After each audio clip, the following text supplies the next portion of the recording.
ভারত জুড়ে ছড়িয়ে পড়ছে জেনজি বিক্ষোভ, পুলিশি লাঠিচার্জ, হামলায় ফুঁসে উঠছে ছাত্র জনতা। পরিস্থিতি সামলাতে না পারলে হুমকির মুখে মোদির গদি, ধারণা বিশ্লেষকদের। দাবি আদায় না হওয়া পর্যন্ত আন্দোলন চালিয়ে যাওয়ার ঘোষণা শিক্ষার্থীদের। বিরোধী দলগুলোর একাত্মতা ঘোষণা, সরকার বিরোধী স্লোগানে উত্তাল দিল্লির রাজপথ। মুক্তির পরই রাহুল গান্ধীর ভাষণ, জানালেন 5 দাবিতে অনড় থাকার সিদ্ধান্ত। শিক্ষা, স্বরাষ্ট্রমন্ত্রীর পদত্যাগ দাবি। বিক্ষোভের মধ্যেই 16 মেট্রো স্টেশন বন্ধ ঘোষণা, আন্দোলনকারীদের ঠেকাতেই এমন উদ্যোগ, দাবি সংশ্লিষ্টদের। গুরুত্বপূর্ণ স্থানে অতিরিক্ত পুলিশ মোতায়েন। জেনজিদের বিক্ষোভে নতুন মোড়, আন্দোলনকারীদের পাশে থাকার বার্তা মমতা ব্যানার্জির। সবাইকে এক হওয়ার আহ্বান।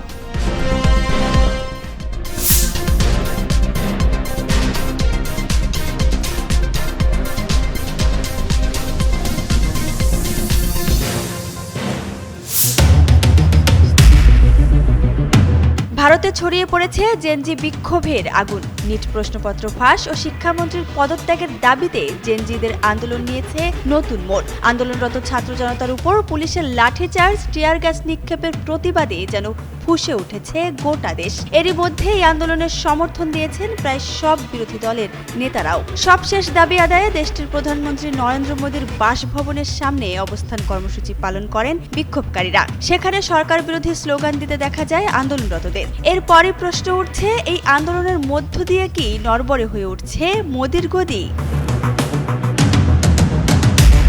শিক্ষামন্ত্রী ধর্মেন্দ্র প্রধানের পদত্যাগের দাবিতে দেশের ছাত্র সমাজ গত সোমবার সংসদ ভবন অভিমুখে গেলে দিল্লি পুলিশ তাদের লাঠিচার্জ করে ও টিয়ার গ্যাস ছোড়ে। এতে শতাধিক পুলিশ ছাত্রছাত্রী আহত হন। এরপরই ফুঁসে ওঠে দিল্লির ছাত্র জনতা। এরপরই আন্দোলনের সমর্থন দেন আম আদমি পার্টি, জাতীয় কংগ্রেসের নেতাকর্মীরা। শিক্ষার্থীদের ওপর নিপীড়ন নির্যাতনের প্রতিবাদ জানাতে এবং শিক্ষামন্ত্রীর পদত্যাগের দাবিতে গেল মঙ্গলবার প্রধানমন্ত্রীর বাসভবনের সামনে অবস্থান শুরু করেন কংগ্রেসের শীর্ষ নেতারা। 3.5 ঘন্টা পর পুলিশ তাদের জোর করে সরিয়ে দেয়। প্রিয়াঙ্কা, রাহুল গান্ধী সহ নেতাদের আটক করে পুলিশ, যদিও ঘটনার কয়েক ঘন্টা পর তাদের ছেড়ে দেওয়া হয়।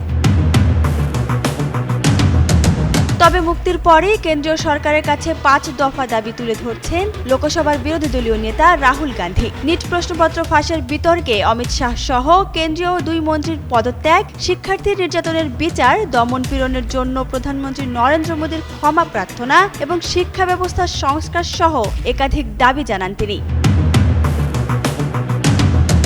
তবে শিক্ষামন্ত্রীর পদত্যাগে নারাজ মোদী সরকার, এতেই বাড়ছে উত্তেজনার পারদ। অন্যদিকে দাবি আদায় না হওয়া পর্যন্ত আন্দোলন চালিয়ে যাওয়ার হুঁশিয়ারি দেন জেনজিদের ব্যঙ্গাত্মক সংগঠন ককরোচ জনতা পার্টির নেতা অভিজিৎ দীপকে। এদিকে 2024-25 সালে এমনই বিভিন্ন দাবি থেকে শুরু হওয়া জেনজি বিক্ষোভে কয়েকটি দেশেই ঘটেছে সরকার পতনের মতো ঘটনা। এর মধ্যে 2024 সালে বাংলাদেশের কোটা সংস্কারের দাবি থেকে শুরু আন্দোলনে দমন-পীড়ন চালায় তৎকালীন আওয়ামী লীগ সরকার। এতে গণ-অভ্যুত্থানের মুখে ভারতে পালাতে বাধ্য হন তৎকালীন সরকার প্রধান শেখ হাসিনা। এছাড়া সবশেষ 2025 সালের সেপ্টেম্বরে দুর্নীতি, বেকারত্ব এবং 26টি সামাজিক যোগাযোগ মাধ্যম বন্ধের প্রতিবাদে নেপালে হাজার হাজার শিক্ষার্থী রাজপথে নেমে আসেন। এতে এক পর্যায়ে ঘটে কেপি শর্মা ওলির সরকার পতন। জেনজিদের এই বিক্ষোভ ভারত সরকার দমাতে না পারলে বেগতিক হতে পারে পরিস্থিতি, এমনটাই মনে করছেন বিশ্লেষকেরা। নইলে দেশটির প্রধানমন্ত্রী ও স্বরাষ্ট্রমন্ত্রীর পদত্যাগের দাবিতে আন্দোলনের টান পড়তে পারে প্রধানমন্ত্রী মোদীর গদিও। Isabella Isha, Jugantor news. ভারতের রাজধানী দিল্লিতে উত্তপ্ত রাজনৈতিক পরিস্থিতি। নিট প্রশ্ন ফাঁস এবং আন্দোলনকারীদের উপর পুলিশি অভিযানের প্রতিবাদে প্রধানমন্ত্রীর বাসভবনের সামনে বিক্ষোভে নামে কংগ্রেস। আর সেই বিক্ষোভ ঘিরেই শুরু হয় নাটকীয় পরিস্থিতি। মঙ্গলবার প্রধানমন্ত্রীর বাসভবনের সামনে ধর্নায় বসেন কংগ্রেস নেতা রাহুল গান্ধী, প্রিয়াঙ্কা গান্ধী, মল্লিকার্জুন খার্গে, অখিলেশ যাদব সহ বিরোধী নেতারা। ধর্না তুলে দিতে গেলে পুলিশের সঙ্গে বিক্ষোভকারীদের ধস্তাধস্তি শুরু হয়। সামাজিক মাধ্যমে ছড়িয়ে পড়া ভিডিওতে দেখা যায় রাহুল গান্ধীকে টেনে হিচড়ে কয়েকজন পুলিশ সদস্য বাসে তুলে নিয়ে যাচ্ছেন। একইভাবে আটক করা হয় প্রিয়াঙ্কা গান্ধীকেও।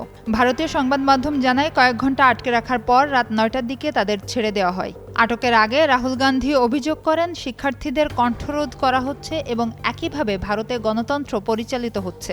তিনি শিক্ষামন্ত্রীর পাশাপাশি প্রধানমন্ত্রী নরেন্দ্র মোদী ও স্বরাষ্ট্রমন্ত্রী অমিত শাহের পদত্যাগও দাবি করেন।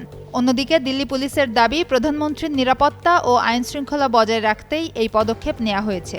একই সঙ্গে পুলিশ অভিযোগ করেছে আন্দোলনের সময় তাদের উপর হামলা চালানো হয় এবং বহু পুলিশ সদস্য আহত হন। তবে কংগ্রেসের দাবি তাদের কর্মসূচি ছিল সম্পূর্ণ শান্তিপূর্ণ। নিট প্রশ্ন ফাঁসকে কেন্দ্র করে শুরু হওয়া এই আন্দোলন এখন ভারতের জাতীয় রাজনীতিতে নতুন করে উত্তেজনার জন্ম দিয়েছে।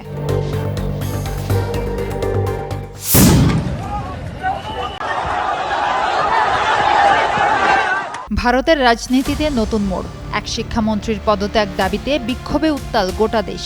আন্দোলনের আগুন যেন হু হু করে বাড়ছে। এরই প্রেক্ষিতে এবার ৫ দফা দাবি তুলেছেন লোকসভার বিরোধী দলীয় নেতা রাহুল গান্ধী। মঙ্গলবার দিল্লিতে প্রধানমন্ত্রীর বাসভবনের সামনে বিক্ষোভ ও অবস্থান কর্মসূচি থেকে আটকের পর মুক্তি পান রাহুল ও তার বোন কংগ্রেসের প্রিয়াঙ্কা গান্ধী। এরপরই রাহুল অভিযোগ করেন সরকার শিক্ষার্থীদের কণ্ঠ দমন করছে। নিট প্রশ্নপত্র ফাঁস শুধু একটি পরীক্ষার সংকট নয়, এটি ভারতের শিক্ষা ব্যবস্থার গভীর সংকটের প্রতিফলন। রাহুলের ৫ দফা দাবির মধ্যে রয়েছে স্বরাষ্ট্রমন্ত্রী অমিত শাহ ও শিক্ষামন্ত্রী ধর্মেন্দ্র প্রধানের পদত্যাগ, আন্দোলনরত শিক্ষার্থীদের ওপর পুলিশের অভিযানের তদন্ত ও দায়ীদের বিরুদ্ধে ব্যবস্থা, শিক্ষার্থীদের বিরুদ্ধে দায়ের করা মামলা প্রত্যাহার, দমনপীড়নের জন্য প্রধানমন্ত্রী নরেন্দ্র মোদীর ক্ষমা প্রার্থনা এবং দ্রুত শিক্ষা ও পরীক্ষা ব্যবস্থার সংস্কার। পাশাপাশি তিনি এই ইস্যুতে সংসদে পূর্ণাঙ্গ আলোচনারও দাবি জানান। অন্যদিকে কেন্দ্রীয় সরকার বিরোধীদের অভিযোগ প্রত্যাখ্যান করেছে। কেন্দ্রীয় শিক্ষামন্ত্রী ধর্মেন্দ্র প্রধান দাবি করেছেন সরকার সংসদে এ বিষয়ে আলোচনায় প্রস্তুত। তবে তার অভিযোগ কংগ্রেস শিক্ষার্থীদের সমস্যা সমাধানের পরিবর্তে রাজনৈতিক সুবিধা নিতে চাইছে। একই ধরনের মন্তব্য করেছেন প্রধানমন্ত্রীর কার্যালয়ের প্রতিমন্ত্রী জিতেন্দ্র সিংও। এদিকে বুধবার লোকসভা ও রাজ্যসভায় নিট ইস্যুতে সরব থাকার ঘোষণা দিয়েছে বিরোধী জোট। ফলে প্রশ্নপত্র ফাঁসের বিতর্ক এখন শুধু শিক্ষা ব্যবস্থার সংকট নয়, ভারতের জাতীয় রাজনীতির অন্যতম বড় ইস্যুতে পরিণত হয়েছে। সুবর্ণা রহমান, যুগান্তর নিউজ। দরকার হলে ককরোচের প্রোগ্রামে আমি নিজেও যাব। ভারতের শিক্ষা ব্যবস্থার সংস্কারের দাবিতে শুরু হওয়া আন্দোলন এখন ধীরে ধীরে মোড় নিয়েছে কেন্দ্রীয় সরকারের বিরুদ্ধে বৃহত্তর রাজনৈতিক চাপের আন্দোলনে। রাজপথে টানা বিক্ষোভ, বিরোধী দলগুলোর সক্রিয়তা এবং সরকার বিরোধী স্লোগানের মধ্যে নতুন করে জোরালো হচ্ছে বিজেপি বিরোধী ঐক্যের আলোচনা। সেই প্রেক্ষাপটে এবার আন্দোলনের পাশে থাকার বার্তা দিলেন পশ্চিমবঙ্গের সাবেক মুখ্যমন্ত্রী ও তৃণমূল কংগ্রেসের টিএমসির নেত্রী মমতা বন্দ্যোপাধ্যায়।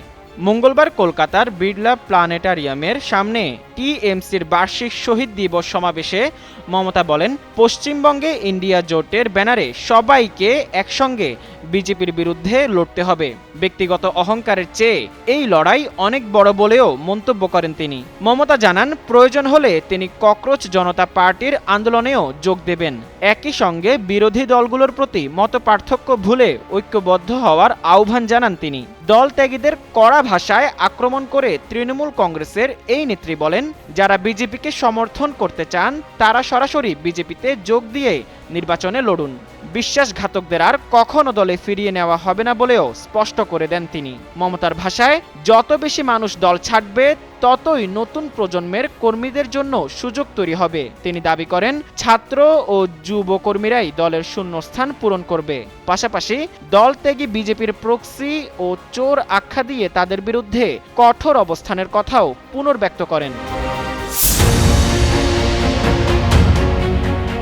একদিকে যুদ্ধ আরও বিস্তৃত হওয়ার আশঙ্কার কথা বলছে ইসরায়েল, অন্যদিকে দাবি করছে আপাতত সরাসরি সংঘাতে জড়ানোর কোনো পরিকল্পনা তাদের নেই। এই দুই ধরনের বার্তা নতুন করে প্রশ্ন তুলেছে, আসলে কোন কৌশলে এগোচ্ছে তেল আবিব? বিশ্লেষকদের মতে ইসরায়েল আপাতত অপেক্ষার নীতি নিয়েছে।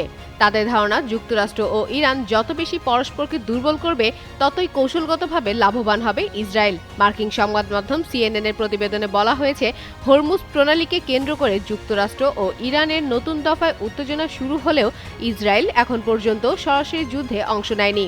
ওয়াশিংটনও তেল আবিবকে অভিযানে যোগ দেওয়ার অনুরোধ করেনি, তবে প্রয়োজন হলে বা যুক্তরাষ্ট্র চাইলে অভিযানে অংশ নিতে প্রস্তুত ইসরায়েল। সোমবার রাতে প্রধানমন্ত্রী বেনিয়ামিন নেতানিয়াহুর নেতৃত্বে এক নিরাপত্তা বৈঠকে সম্ভাব্য বিভিন্ন পরিস্থিতি নিয়ে আলোচনা হয়েছে। এর মধ্যে রয়েছে যুক্তরাষ্ট্রের অনুরোধে যুদ্ধে অংশ নেওয়া, ইরানের হামলার জবাব দেওয়া অথবা বড় হুমকি দেখা দিলে আগাম হামলা চালানোর বিকল্প। তবে ইসরায়েলি কর্মকর্তাদের একটি অংশ মনে করছেন বর্তমান পরিস্থিতি তাদের জন্য সবচেয়ে সুবিধাজনক, কারণ যুক্তরাষ্ট্রের সামরিক চাপ এবং নিষেধাজ্ঞার প্রভাবে ইরানের অর্থনীতি দুর্বল হচ্ছে। দেশটির উচ্চ মূল্যস্ফীতি ও অর্থনৈতিক সংকট তেহরানের শাসন ব্যবস্থার উপর বাড়তি চাপ তৈরি করেছে। তবে ইসরায়েল স্বীকার করছে, হরমুজকে কেন্দ্র করে উত্তেজনা বাড়তে থাকলে তাদেরও সংঘাতে জড়িয়ে পড়ার ঝুঁকি রয়েছে। এমন পরিস্থিতিতে দেশটি একদিকে সামরিক প্রস্তুতি ধরে রাখছে, অন্যদিকে কূটনৈতিক তৎপরতার দিকেও নজর রাখছে। অর্থাৎ আপাতত সরাসরি যুদ্ধে নয়, বরং পরিস্থিতি পর্যবেক্ষণ করেই পরবর্তী পদক্ষেপ নিতে চায় তেল আবিব।